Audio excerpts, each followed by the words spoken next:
You, John Fitzgerald Kennedy, do solemnly swear. I, John Fitzgerald Kennedy, do solemnly swear. That you will faithfully execute the office of President of the United States. That I will faithfully execute the office of President of the United States. And will, to the best of your ability. And will, to the best of my ability. Preserve, protect, and defend the Constitution of the United States. Preserve, protect, and defend the Constitution of the United States. So help you God. So help me God.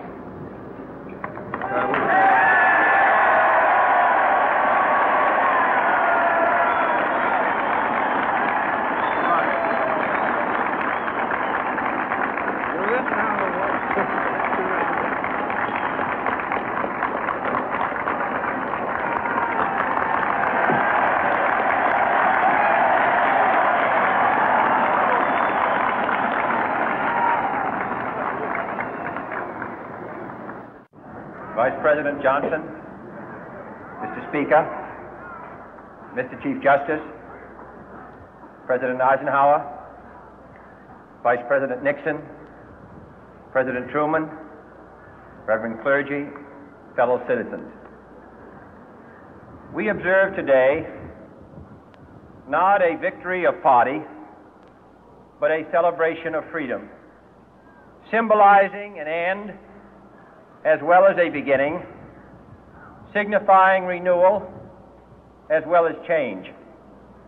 For I have sworn before you and Almighty God the same solemn oath our forebears prescribed nearly a century and 3/4 ago. The world is very different now, for man holds in his mortal hands the power to abolish all forms of human poverty and all forms of human life. And yet the same revolutionary beliefs for which our forebears fought are still at issue around the globe. The belief that the rights of man come not from the generosity of the state, but from the hand of God. We dare not forget today that we are the heirs of that first revolution. Let the word go forth from this time and place to friend and foe alike that the torch has been passed to a new generation of Americans born in this century, tempered by war, disciplined by a hard and bitter peace, proud of our ancient heritage, and unwilling to witness or permit the slow undoing of those human rights to which this nation has always been committed and to which we are committed today at home and around the world.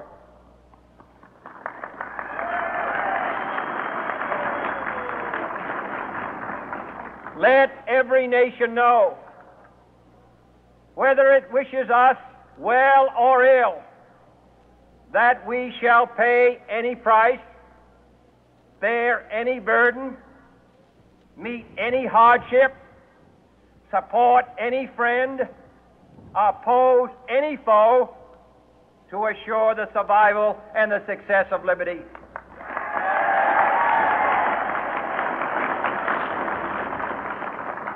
This much we pledge and more. To those old allies whose cultural and spiritual origins we share, we pledge the loyalty of faithful friends. United, there is little we cannot do in a host of cooperative ventures. Divided, there is little we can do, for we dare not meet a powerful challenge at odds and split asunder.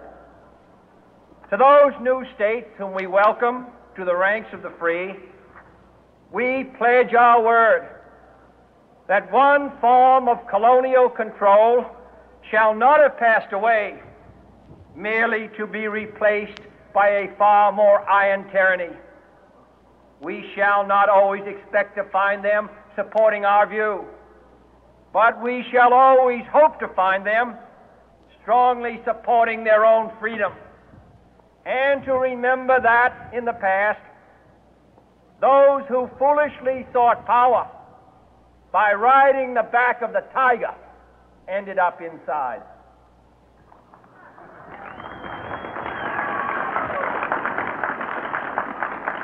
To those people in the huts and villages of half the globe struggling to break the bonds of mass misery, we pledge our best efforts to help them help themselves for whatever period is required, not because the communists may be doing it, not because we seek their votes, but because it is right. If a free society cannot help the many who are poor, it cannot save the few who are rich.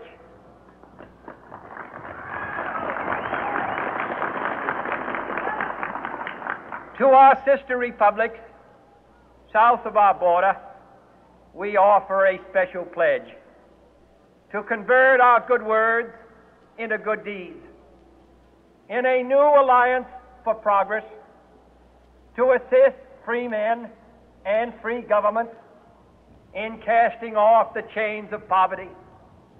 But this peaceful revolution of hope cannot become the prey of hostile powers.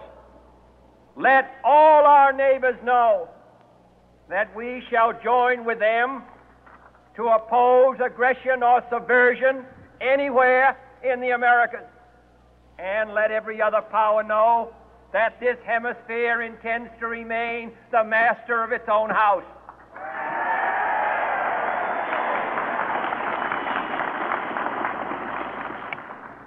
To that World Assembly of Sovereign States, the United Nations, our last best hope, in an age where the instruments of war have far outpaced the instruments of peace, we renew our pledge of support to prevent it from becoming merely a forum for invective, to strengthen its shield of the new and the weak, and to enlarge the area in which its writ may run.